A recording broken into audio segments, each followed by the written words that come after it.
जैसा कि हम जानते हैं future and option stock market में काम करने का एक टूल होता है। काफ़ी लोग यहाँ पर वर्क करते हैं, लेकिन एक चीज़ क्लियर है इस मार्केट में कि यहाँ पर एक बड़े प्रॉफिट और एक बड़े लॉस की भी संभावना बनी रहती है। अगर यहाँ सबसे ज़्यादा स्टॉक मार्केट में जो लोगों को पैसा मिलता है वो फ्यूचर एंड ऑप्शन से ही मिलता है, लेकिन यहाँ पर अगर सबसे बड़ा जो कैपिटल लॉस उठाते हैं स्टॉक मार्केट में लोग, वो फ्यूचर एंड ऑप्शन से ही उठाते हैं। तो यहाँ पर अगर हम फ्यूचर एंड ऑप्शन में वर्क करना चाहते हैं बड़ी किसी भी रिस्क को लिए बिना, तो हेजिंग सबसे बेस्ट टूल होता है यहाँ पर वर्क करने के लिए। अब यहाँ पर हेजिंग को अगर मैं सिंपल लैंग्वेज में समझाऊं कि जैसे मान लो मैंने कोई प्रिडिक्शन करा, किसी स्टॉक को प्रिडिक्ट करा कि भाई ये बढ़ेगा, मैं इसे ले लेता हूँ, लेकिन बाय चांस अगर वो गिर गया तो मुझे एक बड़ा कैपिटल लॉस भी लग सकता है। तो मैं ऐसी दूसरी कौन सी पैरेलल पोजीशन क्रिएट करूं कि अगर मेरा प्रिडिक्शन फेल हो जाए, वो स्टॉक नीचे आ जाए, तो उसके लॉस की रिकवरी कहीं मेरी दूसरी पोजीशन से हो जाए। तो एक हेजिंग कहलाती है कि भाई हमने एक हेज पोजीशन बना ली कि हमने इस पोजीशन जो हमने क्रिएट करा है उसको हेज कर लिया कि उसके किसी बड़े कैपिटल लॉस की रिकवरी यहाँ से हो जाएगी। अब हेजिंग करने के यहाँ इस मार्केट में अलग अलग तरीके होते हैं। अब हेजिंग के साथ वर्क करना क्यों जरूरी है इस मार्केट में?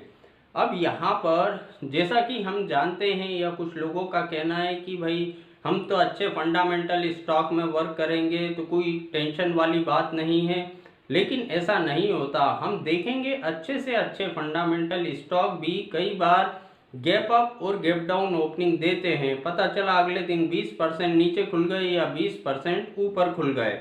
उसका कारण यह है कि 3:30 बजे हमारा मार्केट बंद होता है और अगले दिन सुबह 9 बजे खुलता है। उस बीच में अगर उस स्टॉक से रिलेटेड कोई अच्छी या बुरी न्यूज़ आ गई तो gap up gap down opening हो जाएगी, लेकिन आपके हाथ में कुछ नहीं रहेगा कि आप कुछ कर सको अगर आप वो पोजीशन लेके गए हो तो। वैसे ही यहाँ पर शुक्रवार को बाजार बंद होता है 3:30 बजे और अगले सोमवार को वो मार्केट खुलता है, बीच में 2 दिन का समय होता है। तो उस बीच में अगर कोई न्यूज़ आ गई पॉजिटिव या नेगेटिव उस स्टॉक से रिलेटेड, तो या तो अगर हमारी पोजीशन खड़ी है तो एक बड़े लॉस की संभावना या बड़े प्रॉफिट की संभावना बन जाती है। तो एक तरीके से गैम्बलिंग भी हो जाती है। लेकिन अगर इस मार्केट को हम एज ए बिजनेस लेना चाहते हैं और एक रेगुलर इनकम का सोर्स जनरेट करना चाहते हैं, तो प्रायोरिटी पे होना चाहिए पैसे का आना, कि एक रेगुलर इनकम तो हम जनरेट करें इस मार्केट से। उसके बाद सेकेंडरी होता है कम या ज़्यादा। अगर हम प्रायोरिटी पे ज़्यादा कम को रखेंगे तो हम देखेंगे आगे चल के उसके रिजल्ट इतने अच्छे नहीं आते। रेगुलरिटी होना चाहिए पैसे का आना।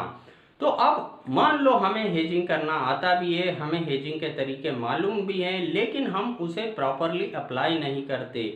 हमें अप्लाई किस तरीके से करना चाहिए कोई भी हेजिंग को? अगर मान लो कोई हेजिंग का तरीका हमें आता है कि भाई हम फ्यूचर के साथ ऑप्शन का कॉम्बिनेशन बना के हेजिंग कर रहे हैं, तो हमें ये नोट डाउन करना चाहिए कि ये मैंने फ्यूचर खरीदा और ये मैंने ऑप्शन मान लो खरीदा है, तो क्या क्या पॉसिबिलिटी है जो हो सकती है इस मार्केट में। आपकी पोजीशन क्रिएट करने के बाद क्या क्या हो सकता है, और उस जो आपकी हेजिंग की पोजीशन में है उसमें आपको कितना लॉस लग सकता है, मैक्सिमम कितना प्रॉफिट हो सकता है। मतलब एक एक पॉइंट आपको यहाँ छोड़ना नहीं चाहिए। और अगला पॉइंट आता है फंड मैनेजमेंट का, क्योंकि जब भी हम कोई हेजिंग करते हैं तो हम हमारे फंड को प्रॉपरली मैनेज नहीं करते, तो यहाँ पर फंड मैनेजमेंट करना भी बहुत ज़रूरी है। जैसे मैंने कोई हेजिंग बनाई, अब मैंने उस हेजिंग में देखा कि भाई जो मैक्सिमम प्रॉफिट है वो मेरा 30 रुपये होगा, या मैक्सिमम जो लॉस मुझे लगेगा वो 10 रुपये का मुझे लगेगा इस हेजिंग में। मतलब 1:3 के रेशो पे ये मेरी हेजिंग वर्क कर रही है। और अगर इस हेजिंग को मैं कंटिन्यूस करता हूँ और 10 अगर अलग अलग महीनों में 10 हेजिंग बनाता हूँ और 1:3 के रेशो पे यहाँ पर रिटर्न मुझे निकल के आता है, तो मेरे कितना परसेंट अगर सही हूँ तो मैं पैसा कमा जाऊँगा। मतलब यहाँ पर फंड मैनेजमेंट करना भी बहुत ज़रूरी है, एक प्रॉपर प्लानिंग करना भी बहुत ज़रूरी है। अगर तो यहाँ पर अगर हम हेजिंग से वर्क करते हैं तो एक ज़्यादा अच्छा तरीका होता है इस मार्केट में पैसा कमाने का।